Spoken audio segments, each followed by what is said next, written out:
ആലപ്പുഴ കളക്ടറേറ്റിൽ ജില്ലാ നിയമസേവന അതോറിറ്റിയുടെ നേതൃത്വത്തിൽ സൗജന്യ നിയമസേവന ക്ലിനിക്കിന്റെ പ്രവർത്തനത്തിന് തുടക്കമായി. ജില്ലാ ജഡ്ജും സംസ്ഥാന ലീഗൽ സർവീസ് അതോറിറ്റി സെക്രട്ടറിയുമായ ഡോക്ടർ CS മോഹിത് നിയമസേവന ക്ലിനിക്കിന്റെ ഉദ്ഘാടനം നിർവഹിച്ചു. ജില്ലാ നിയമസേവന അതോറിറ്റിയുടെ സൗജന്യ നിയമസേവന ക്ലിനിക് ജില്ലാ കളക്ടറേറ്റിൽ പ്രവർത്തനം ആരംഭിച്ചു. ജില്ലാ ജഡ്ജും സംസ്ഥാന ലീഗൽ സർവീസ് അതോറിറ്റി സെക്രട്ടറിയുമായ ഡോക്ടർ CS മോഹിത് ക്ലിനിക്കിന്റെ ഉദ്ഘാടനം നിർവഹിച്ചു.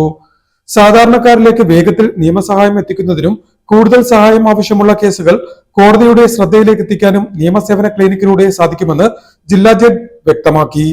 സംസ്ഥാനത്തെ 62 താലൂക്കുകളിൽ ലീഗൽ സർവീസ് അതോറിറ്റിയുടെ സേവനം ലഭ്യമാണെന്നും അദ്ദേഹം കൂട്ടിച്ചേർത്തു.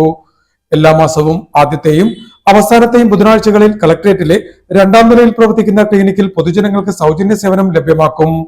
രാവിലെ 10 മണി മുതൽ ഉച്ചയ്ക്ക് 1 മണി വരെയാണ് പ്രവർത്തനം. സാധാരണക്കാരായ എല്ലാവരിലേക്കും നിയമസഹായം എത്തിക്കുകയെന്ന ലക്ഷ്യത്തോടെയാണ് സംസ്ഥാനത്തുടനീളം സൗജന്യ നിയമസേവന ക്ലിനിക്കുകൾ ആരംഭിച്ചിട്ടുള്ളത്. വയോനന്മ, ഗോത്രവർദ്ധൻ, ഹാർമണി, ഹബ് നിലാവ്, ന്യായപ്രവേശിക, അതിജീവനം, ക്ലാപ്പ് അഥവാ ചൈൽഡ് ലീഗൽ അസിസ്റ്റന്റ് പ്രോഗ്രാം എന്നിവയാണ് ലീഗൽ സർവീസ് അതോറിറ്റി നടപ്പിലാക്കി വരുന്ന പദ്ധതികൾ.